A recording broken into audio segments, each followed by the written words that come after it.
¿Cuántas necesidades nosotros muchas veces pasamos en la vida?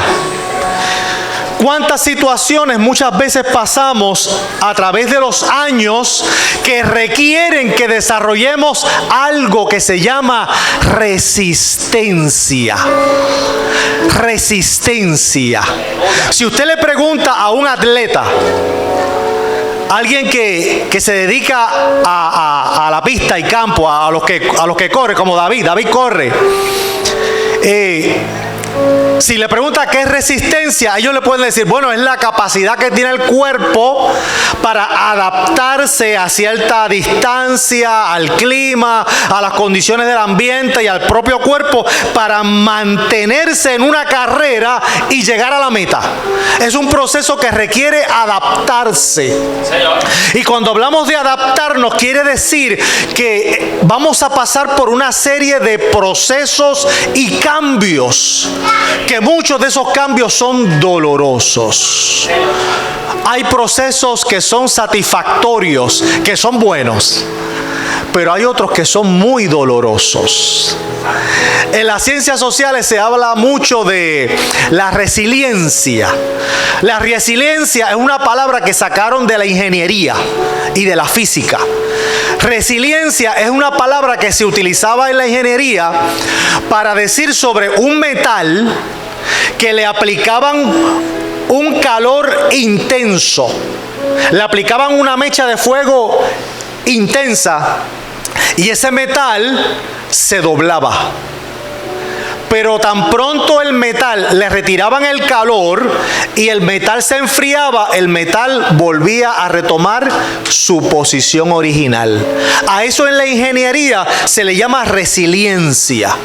Entonces, en las ciencias sociales comenzó a utilizarse ese término para los seres humanos.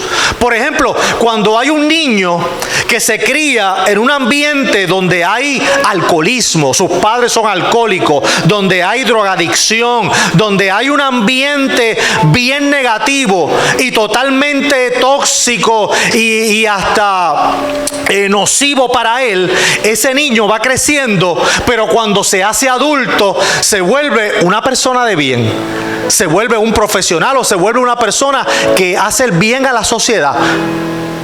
Y entonces la gente no se explica muchas veces, pero ¿cómo es posible que ese niño o esa niña que creció en un ambiente tan contaminado, tan tóxico, lleno de maldad, alcoholismo, drogadicción, tal vez hasta prostitución, tantas cosas malas, ese niño o esa niña crece, se vuelve un adulto de bien? No sigue el patrón, no perpetúa la conducta de sus padres. Y a eso las ciencias sociales le llaman resiliencia. Una persona que no se ha dejado contaminar por la maldad que hay a su alrededor.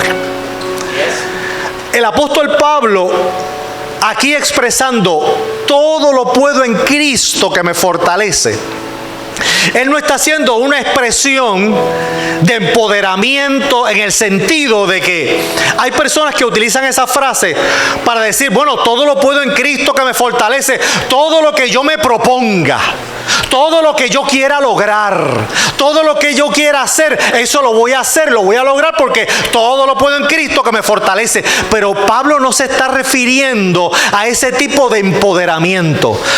Pablo de lo que está hablando es de resistencia.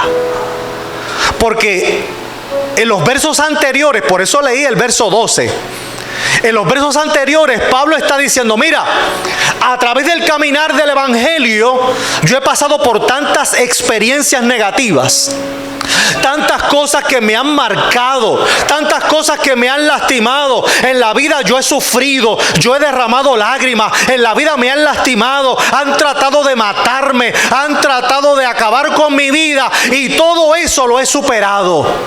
He sabido vivir en pobreza, he sabido pasar hambre, pasar frío, también he sabido tener abundancia, pero todo eso no me ha marcado negativamente, sino que todo lo puedo en Cristo que me fortalece, porque Él es el que me da la resistencia para que no importa el proceso de la vida, yo pueda estar de pie. No importa que el viento sople en mi contra, no importa que el mar quiera ahogarme, no importa que los problemas de la vida quieran sepultarme, yo todo lo puedo en Cristo y estoy de pie porque el Señor está conmigo.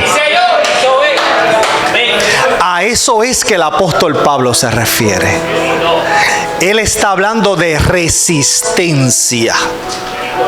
Si yo le preguntara a cada uno de ustedes cuántos problemas no han tenido, cuántas situaciones adversas que ustedes han creído que mueren, yo estoy seguro que la gran mayoría me diría: pastor, yo he pasado por muchos problemas y tantas situaciones que yo he pensado que no he podido más. Yo he pensado que voy a morir, yo he pensado que voy a infartar, yo he pensado que mi vida va a terminar. Porque todos en algún momento dado hemos pasado por ese valle de sombra y de muerte. Todos en algún momento dado hemos pasado por ese desierto donde hemos sentido que el sol nos está quemando. No tenemos ni siquiera una sola gota de agua para saciar la sed y nos hemos sentido desfallecer. Pero gloria al Señor que precisamente es en esos momentos donde pensamos que vamos a morir, precisamente en esos momentos donde pensamos que no hay esperanza, que el Señor extiende su brazo y nos demuestra una vez más su poder, nos demuestra una vez más su grandeza y que Él está con nosotros como poderoso gigante. ¿Cuántas situaciones, cuántas cosas a veces no pasamos hasta en los mismos hogares que tenemos que resistir? ¿Cuántas veces, en cuántas ocasiones Margarita no ha tenido que resistir por cosas de madera? Y madera por cosas de Margarita. Resistir, resistencia. Soportamos y aguantamos, pero resistimos. A mí me ha pasado también en mi casa con doña Angelita. Miren, en una ocasión, yo llego a mi casa. Está mi esposa hablando con mi hija mayor. Una conversación que ellas tenían muy interesante. Yo estoy llegando, estoy escuchando la conversación y cuando yo trato de indagar y profundizar sobre el tema de conversación que ellas dos tenían, estaban hablando sobre las piernas gordas que tenía el cartero. Que el cartero pasa por mi casa y tiene unas piernas bien gordas. Y yo dije, pues, bueno, si tiene las piernas gordas, pues yo haciendo mi análisis, es que lo han mirado mucho, ¿verdad? Pero mire, pero resistí.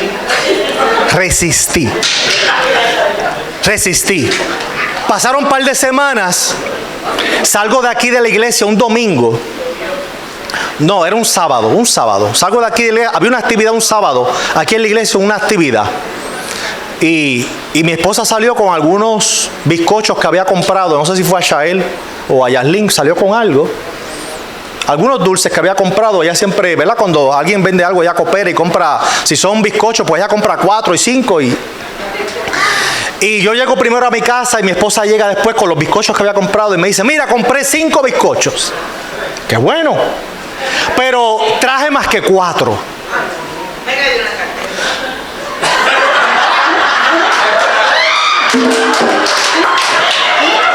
Venía de camino para mi casa, vi al pobre cartero. Me dio una pena y le regalé un bizcocho. De nuevo tuve que resistir.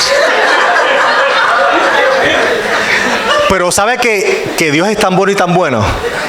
Que cambiaron al cartero. No es el mismo cartero. Pusieron a uno mayor. Digo, por lo menos es el que yo he visto.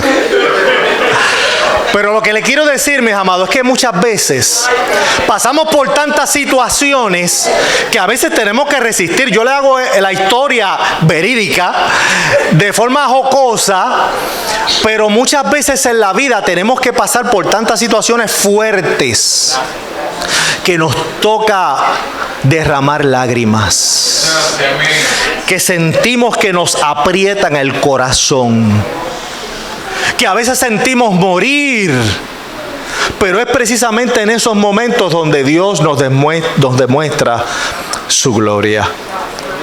¿Cuántas veces llega la inquietud a nuestra mente y decimos, Señor, pero ¿por qué? ¿Por qué si yo trato de serte fiel? ¿Por qué si yo voy a la iglesia? Yo oro, yo leo tu palabra. ¿Por qué si yo me congrego? ¿Por qué si yo trato de dar lo mejor? Vienen más problemas y más dificultades a la vida. Es que a veces no hemos entendido de forma clara de qué se trata el Evangelio. A veces pensamos que el Evangelio es un asunto de algo utópico. Sirvo al Señor y toda mi vida va a ser perfecta. No me voy a enfermar, voy a tener abundancia económica, todo va a salir muy bien. Y cuando vamos a la Biblia nos enseña exactamente lo contrario. David era un niño, prácticamente un adolescente, entre 15 a 16 o 17 años tal vez, cuando Samuel llega a la casa de su padre y dice, Dios me envía aquí para ungir al próximo rey de Israel. Así que Samuel llega a la casa del padre David, de Isaí, y entonces comienza a procurar por los hijos para orar. Y es entonces cuando uno tras otro, no era el hombre indicado, no era la persona indicada, hasta que hacen llamar a David. Llegó este jovencito que estaba cuidando las ovejas de la familia. Ungen a David. David recibe esa unción de parte del profeta de Dios, sintiendo la certeza y la garantía de que Dios lo había escogido para una labor. Yo me imagino que cuando David recibió la unción, sintió la aprobación de Dios, sintió la confirmación de cuántas veces Dios lo protegió allá con las ovejas, enfrentando los lobos, los leones, los osos. Él sintió en ese momento de la unción la confirmación de que Dios había estado con él y era el momento en que Dios lo iba a exaltar. Y tan pronto David fue ungido, ¿sabe qué recibió? Persecución. No una, no dos, no tres. En un sinnúmero de ocasiones por muchos años. Lo que parecía ser el comienzo de una vida gloriosa, de una vida victoriosa, fue todo lo contrario. David recibió la unción del profeta encomendada por Dios y de ahí en adelante todo comenzó a empeorar. Repito, David recibió la unción del Dios Todopoderoso y todo comenzó a empeorar. Lo primero que pasó, el rey Saúl, en medio de su locura, trató de matarlo y asesinarlo en varias ocasiones. Tanto así que David tuvo que huir del país, de la casa de su familia, porque Saúl lo estaba buscando para matarlo. Así que David, después de haber recibido la unción de Jehová, tuvo que vivir como un nómada, como un ladrón, escondiéndose. Se escondió en una cueva llamada la cueva de Adulam. Y como si la cosa no estaba mala, empeoró. ¿Sabe qué sucedió cuando David se metió en la cueva para esconderse? Comenzaron a arrimarse a él personas que eran convictos, enfermos. El rey también los estaba buscando para matarlos, deudores. Todo aquello que la sociedad despreciaba fue lo que también se metió detrás de David en la cueva. Así que imagínese usted que usted siente que las cosas están malas y de momento comienzan a arrimarse al lado suyo gente que está peor. Gente que está peor. Así que las cosas para David iban así, en picada. No solamente eso, David tiene que seguir huyendo. Ahora no solo, ahora también con la responsabilidad de su padre y sus hermanos, porque sus hermanos también se unieron a él en la vida de fugitivo, más 40 ladrones y 40 personas fugitivas que también estaban detrás de David. Así que ahora David no tenía que preocuparse solamente por su comida, sino también por la comida de sobre 40 personas. Así que las cosas seguían empeorando para David. Necesitaba trabajar. El único trabajo que David podía conseguir era de mercenario. Un hombre que otros reyes le pagaban dinero para hacer un trabajo de saqueo o de guerra o de ejecución en otra ciudad. Mercenario. ¿Cuántas veces David durante la noche no alzaba sus ojos y decía: Señor, ¿tú me llamaste o no me llamaste? ¿El que me ungió allí fuiste tú o no fuiste tú? La misma pregunta que muchas veces nosotros nos hacemos. Señor, pero ¿por qué las cosas siguen de mal en peor? Tú me llamaste, Señor. Señor, estoy en el camino correcto. Realmente, Señor, tú estás conmigo. Porque es que no lo parece. No lo parece. Esto sigue de mal en peor, de mal en peor. ¿Estás tú conmigo, Señor? Esa misma pregunta que nos hemos hecho, la hizo David seguramente en un sinnúmero de ocasiones. Viviendo como un fugitivo, siendo perseguido para matarlo. Llegaba a otros lugares y la gente lo rechazaba, lo menospreciaba. En una ocasión David iba caminando con sus hombres, con su gente. Y otras personas al otro lado del camino comenzaron a arrojarle piedras. Y comenzaron a hablarle improperios y comenzaron a escupir. Tenía rechazo de mucha gente. El hombre que Dios había ungido. El hombre que Dios le había dicho al profeta: ese es el hombre que yo escogí. No cuadra. No cuadra una cosa con otra. ¿Cómo es posible? No cuadra porque el evangelio que muchas veces tenemos aquí es un pseudo evangelio. Es el evangelio de pare de sufrir. Es el evangelio de que ven a Cristo y se resuelven todos tus problemas. Es el pseudo evangelio de que ven a Cristo y ninguna enfermedad te va a tocar. Todo va a ser prosperidad, todo va a ser bendición. Eso es un pseudo evangelio, eso no es el evangelio. El evangelio bíblico es el evangelio donde Cristo mismo nos dijo: yo los envío a ustedes como ovejas en medio de lobos. Es el evangelio donde Cristo mismo dijo: en el mundo tú vas a sufrir, tú vas a llorar, vas a tener aflicción, pero confía porque ya yo vencí al mundo. Ese es el evangelio que te dice: vas a llorar, escríbelo que vas a llorar. Te vas a desesperar. Escríbelo porque va a haber momentos en que te vas a desesperar. Te vas a sentir perseguido. Te vas a sentir menospreciado. Te vas a sentir juzgado. Escríbelo porque va a ser así. Pero confía porque en medio de toda adversidad, aunque sople el viento y se levante la mar, yo estoy a tu lado demostrándote tu poder, demostrándome, aleluya, demostrándote mi grandeza, mi poder, mi señorío. Ese es el evangelio. Lo mismo que le sucede a David, que huyendo como un fugitivo con 40 hombres de mala racha, Dios de esa identidad de David lo fue llevando por un proceso. No fue algo inmediato, ¿sabe? No fue algo inmediato.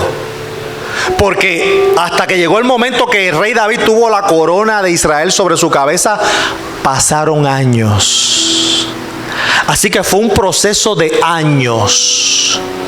Pero en todo ese proceso donde David lloró, recibió injurias, menosprecios, rechazo, intentos de muerte, tuvo que muchas veces correr por una ocasión que David tuvo que hacerse el loco para que no lo mataran, y con la cabeza y dejó que la saliva le saliera y le corriera por la quijada y el pecho, y comenzó a hablar como un loco. Todo eso tuvo que hacer David para que no lo mataran. El hombre que Dios había ungido, el hombre que Dios señaló desde el cielo y dijo: este es mi escogido. Pero todos los años que vivió David en ese proceso permitieron que David, cuando la corona se posó sobre su cabeza, permitieron que David, cuando llegó ese momento, David estuviera preparado. Preparado. Antes que José tuviera la autoridad de ser el segundo al mando en todo Egipto, que era la nación más poderosa del mundo conocido en aquel momento, antes de que José pudiera recibir la gloria de ser el segundo al mando de la nación más poderosa, antes de eso, José tuvo que pasar por la esclavitud, tuvo que pasar por la cárcel, tuvo que pasar por la experiencia de haber sido odiado por sus hermanos y que sus hermanos trataran de matarlo. Y José tuvo que pasar muchos años con el dolor en su corazón, sabiendo que sus propios hermanos trataron de matarlo. José tuvo que vivir muchos años con el dolor en su corazón, sabiendo que sus hermanos lo odiaban, que sus hermanos lo rechazaban. Y José tuvo que vivir muchos años con ese dolor en su corazón. Pero es que los procesos de Dios son tan maravillosos que nos van preparando y nos van llevando de gloria en gloria. Me llama la atención que antes de José recibir el poder de ser el segundo al mando de la nación más poderosa, antes de eso, Dios trabajó con el corazón de José. Antes de darle el poder y la autoridad de Egipto, Dios primero con su corazón. ¿Qué pasaba en el corazón de José? Obviamente, tristeza, dolor y tantas otras cosas más que pudieron haber estado en el corazón de José. Pero llega el momento en que José comienza a desafiliarse de su pasado. Llega el momento en que José comienza a aceptar su pasado, experimentar la gloria y la bendición de Dios, la victoria. Tú tienes que soltar el pasado. Tú no puedes seguir viviendo arrastrado. Porque mientras Dios te bendice todos los días y Dios te muestra su gloria, y tú, en vez de ver eso, estás viendo solamente el pasado, lo mucho que sufriste, lo mucho que te han lastimado, lo mucho que abusaron de ti, lo mucho que has llorado, nunca vas a ver la gloria de Dios. Todo el tiempo el pasado. José tuvo que soltar el pasado y decir: me olvido de lo que trataron de hacer mis hermanos, me olvido del odio de mis hermanos, me olvido de todo, y empiezo a concentrarme en todo lo que Dios está haciendo en medio de este proceso. Dios me está enseñando, Dios me está instruyendo, Dios me está llevando de gloria en gloria. Tengo que estar concentrado en esto, tengo que soltar el pasado. Y llega la oportunidad donde José lo puede expresar, y cuando nace su primer hijo, Manasés, José dice: lo llamo Manasés, que significa Dios me hizo olvidar. Dios trabajó primero con el corazón de José antes de llevarlo al trono, antes de llevarlo a la segunda silla al lado del trono del faraón. llevando a David por un proceso donde Dios fue trabajando con el corazón de David, con el carácter de David y con la personalidad de David. Y no solamente con él, sino con todos los que estaban a su alrededor. Porque lo maravilloso de Dios es que lo que Dios hace en tu vida no solamente te está impactando a ti, está impactando a tu familia, está impactando a todos los que están a tu alrededor. Amén, sí, Señor. Porque no creas que el trato que Dios está teniendo contigo, Dios se está olvidando de tu familia. Claro, es responsabilidad nuestra llevarlos en oración, llevarlos en nuestras rodillas. Pero mientras Dios está trabajando contigo, cada vez que tú oras por los tuyos, Dios también está trabajando con los tuyos. Porque lo que Dios está haciendo contigo también está impactando tu ambiente, todos los que están a tu alrededor.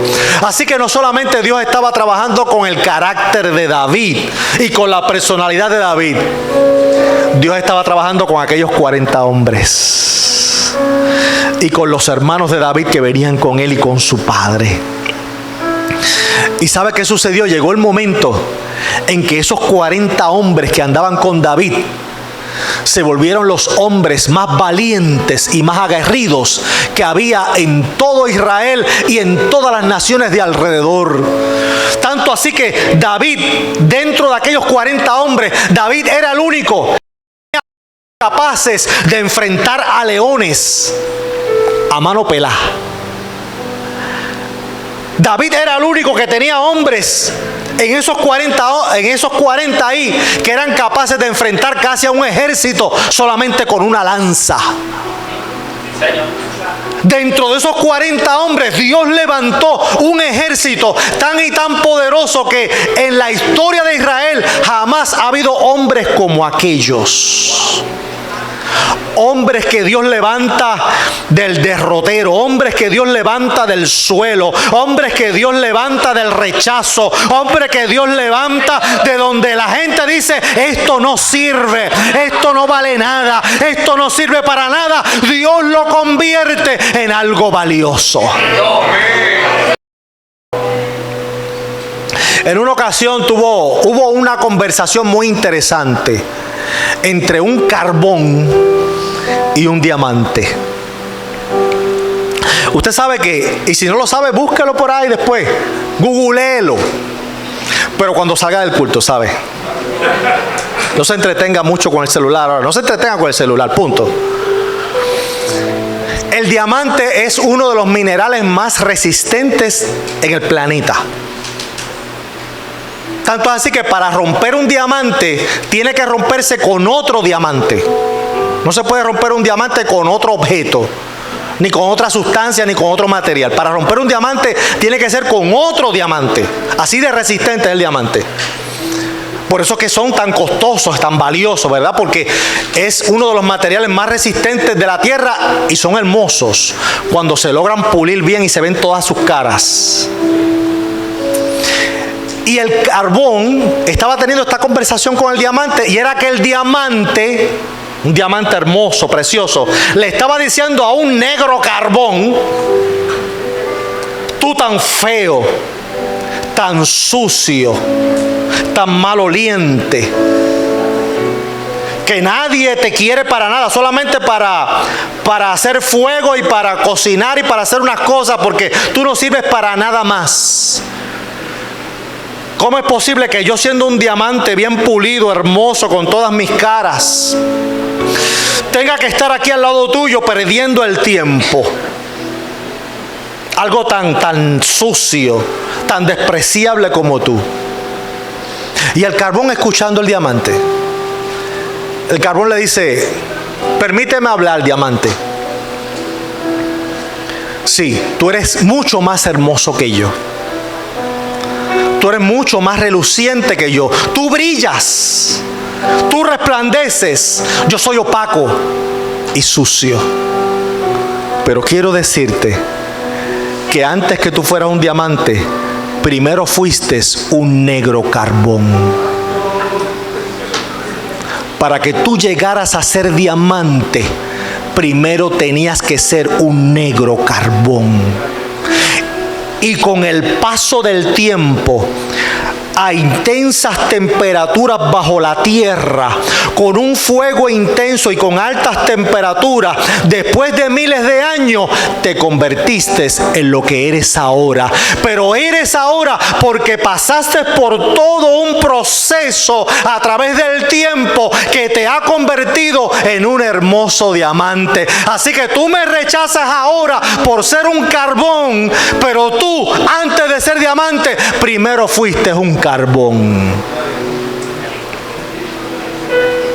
Que mucho nos gozamos con las victorias de la gente, y vemos tantos ministerios victoriosos y tantos ministerios reconocidos y tanta gente que Dios usa y lleva a tantos lugares y decimos: wow, tremendo. Estamos viendo solamente el resultado final, el diamante, pero no hemos visto todo el proceso que ellos tuvieron que pasar para llegar a donde ellos están. Eso es. Dios tiene algo grande para ti, iglesia. No lo digo yo, lo dice la palabra del Señor. Porque la Biblia dice que tú no eres cualquier cosa. La Biblia dice que tú eres nación santa, pueblo escogido por Dios, adquirido por Dios, real sacerdocio. Eso lo dice la Biblia. Y Dios tiene tantas cosas para ti tan grandes, que Dios nos dice a través de su palabra: porque yo sé los pensamientos que tengo para contigo. Los planes que yo tengo para contigo los sé yo, y son pensamientos de bien y no de mal, para darte el fin que tú estás esperando. Lo maravilloso de Dios es que Él siempre sobrepasa nuestras expectativas. Si tú crees que Dios tiene algo grande para ti, es más grande de lo que tú estás pensando, es más grande de lo que tú estás creyendo. Si tú crees que Dios tiene salvación para tu familia, para tus hijos, para tus nietos, para tu descendencia, ¿sabes qué? Hay una bendición más grande que esa. Dios sobrepasa las expectativas. Él siempre se va por encima de lo que nosotros creemos y pensamos. Dios tiene grandes cosas para ti. Pero antes de eso, como carbones, Él nos lleva por todo un proceso. A veces, amado, el proceso que el Señor nos lleva, a veces es una enfermedad. ¿Quién quiere estar enfermo? Nadie. Pero a veces el proceso de Dios incluye una enfermedad. No un día, no 2, no 3, años. Años. A veces el proceso de Dios incluye o conlleva una angustia por una situación. Puede ser familiar, puede ser matrimonial, puede ser con los vecinos, puede ser hasta en la misma iglesia. Y ese problema, esa angustia, esa situación no es de un día ni años. ¿Cuántos años tú llevas en el proceso donde Dios te ha estado sometiendo a una presión intensa? Ese tiempo yo no lo sé, eso lo sabes tú. ¿Cuánta presión tú has estado aguantando a través del tiempo? ¿Cuántas veces tú has dicho: Señor, no aguanto más, Señor, no puedo más, Señor, ya termina esto, ya no puedo, Señor, ya estoy cansado, estoy cansada? El Señor te dice en este día: resiste, resiste. Y si tú te propones resistir, lo vas a lograr. ¿Sabes por qué? Porque la Biblia dice: todo lo puedo en Cristo que me fortalece. Lo que tú estás atravesando, el dolor en tu corazón, la angustia, la desesperación, que has dicho: Señor, basta, hasta aquí, no aguanto más. Dios te está diciendo: resiste un poco más. Porque al final del proceso vas a brillar como un diamante. Al final del proceso, cuando tú observes lo que Él ha hecho contigo, tú vas a decir, pero es que esto es increíble, no me parezco en nada lo que yo era al principio del proceso y lo que Dios ha ido educándome, enseñándome, aleluya, haciéndome madurar, haciéndome crecer en el Espíritu. Soy algo completamente distinto. Empecé como un carbón, terminé como un diamante. Porque has resistido. Es lo que el Señor nos está diciendo. Resiste. Resiste. Cuando vengan voces y te digan, Dios te ha dejado, estás solo, estás sola. Porque mira todo lo que estás pasando. Todo lo que estás pasando. Una cosa no termina un problema y empieza el otro.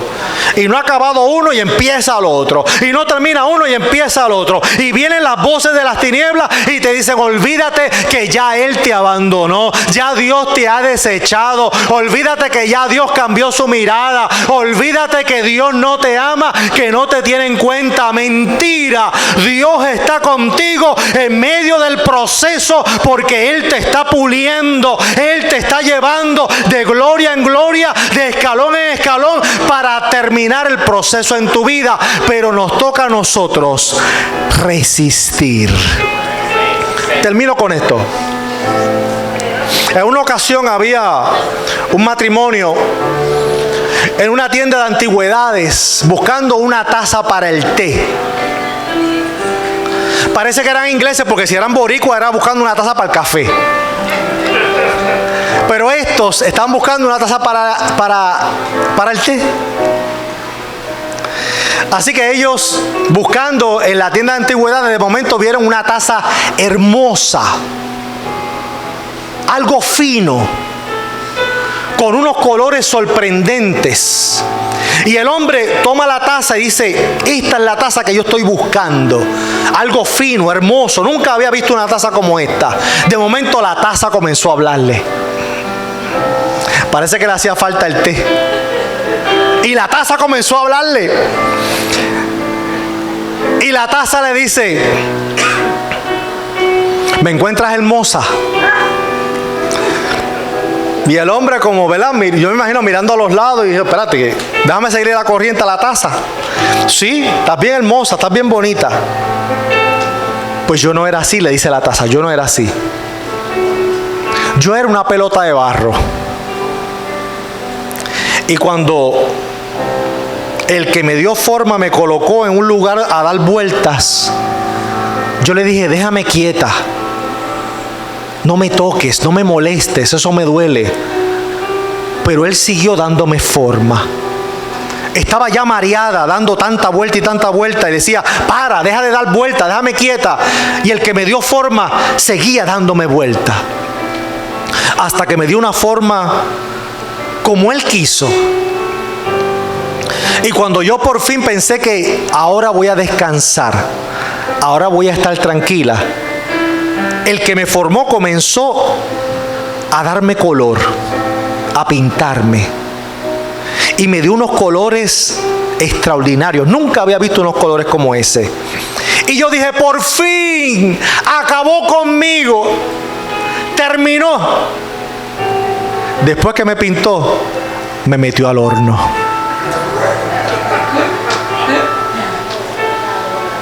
A un calor intenso donde yo decía, ya, sácame de aquí, no puedo, no aguanto más.